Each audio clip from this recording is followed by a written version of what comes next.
れたくない心の傷が一つぐらいあるものですね。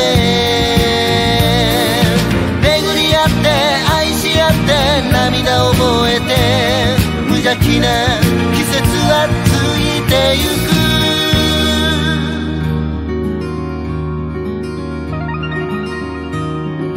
学生時代の気ままさであなたを愛したわけじゃない。振り返れば今も浮かぶ二人出会ったあの日。あなたの優しい言葉はいろんな夢を見せてくれた。卒業までの戯れじゃなく本当に愛していたのに。誰にだって触れたくない心の傷が一つぐらいあるものですね。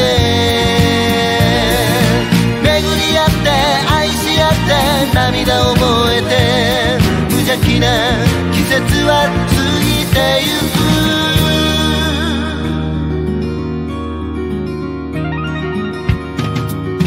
あなたの愛した人は今筋書き通りの幸せを見つけたよと教えられた。昔仲間の噂、季節は気づかぬ間に心の色まで変えてゆく。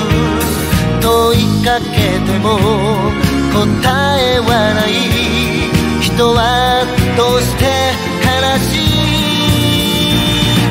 誰にだって触れたくない心の傷が一つぐらいあるものですね。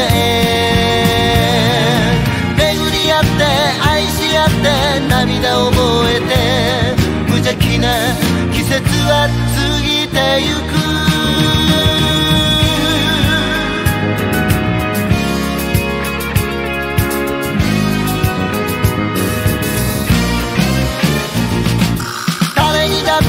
触れたくない心の傷が一つぐらいあるものですね。